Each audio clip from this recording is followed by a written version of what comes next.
Hi sa tanan, I am Shine Bosque.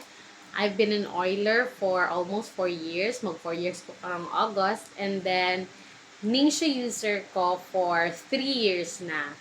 Yes, after a year pa jud na ako na-realize nga niday na ko ang Ningxia sa ko ang live tungod sa classes nga ako na-joinan. So, pasalamat ko nga natay mga free Zoom classes nga libre na to matun-an ang tanang benefits sa Ningxia o tanang mga facts about our body kung unsang gikinahanglan sa to ang body. And tungod ana, I realized na need din ako mag-take og Ningxia. So, katong mga daghan nga classes akong na-joinan, na naka-decide ko, sige daw, i-try na ko ang Ningxia. So, pag-try na ko sa Ningxia, kay tungod kay lain ako ang nagalipong ko, makuyapan na kong kalit, bisag asa, wala ginasanto ang kanang makuyapan ko maski nasa palengke or naa ako sa balay usay kanang kalinturahon ko and then makuyapan ko na ko ilalom sa lamesa. So mga ingani ang scenario gani nga delikado jud kaayo and then maana ra kog kalit sa kong banangan linog pero wala day linog tungod lang kay ambot murag gid siya nilihok yun akong ang tibuok kalibutan sa pagmalipong ko. And then kanang dysmenorrhea pinaka problema nako na sukad gidugo nako. And then nagtuo ko pag kanang kuan na pag maminyo nako wala na daw dysmenorrhea.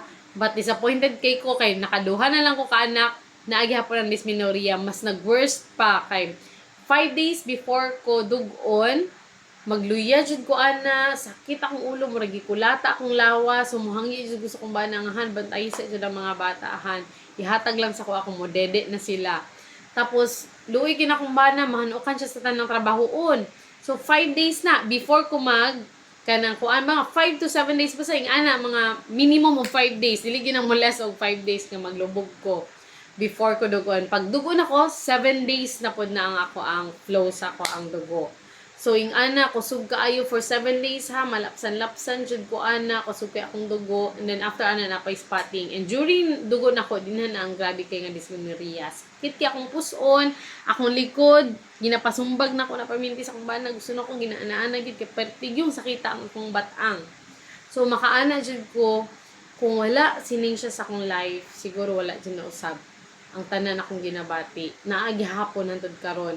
So, energetic nako siguro gamay pero mabasi jud ako sa kagalingon na mas energetic ko karon mas lami na akong tulog maski pag pukawon ko tunga sa gabi makabalik gihapon ko og tulog 100% lami gihapon na akong tulog and then nawala na akong lipong by God's grace tapos so far grasya sa Ginoo wala pa man pud ko nakuyapan og balik and then ang akong menstruation nga sa una tag 7 days karon 2 or 3 days na lang maximum o 3 days ingana na lang gyud siya so usually 2 days lang so ingana ra gyud ang normal na to nga menstrual flow dapat no and then wala na sad ang ako ang pagdysmenorrhea and wala na pud tong magluya ko before ko dugon na one time katong 1 week pa lang ko nag-inom og Ningxia dito jud ko na amaze gyud sa Ningxia kay 1 week pa lang before 1 week nga nag-inom kog Ningxia after ana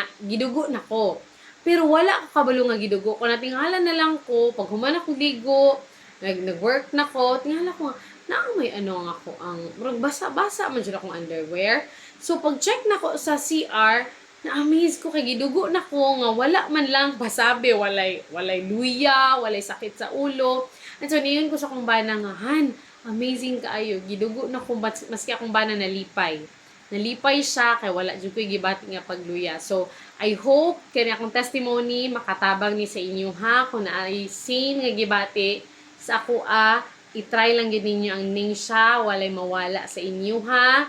Walay mawala pero naay maalibyuhan sa inyo ha. 100% sure ko ana. And pray pod while taking Ningxia. Mo lang to daghang salamat.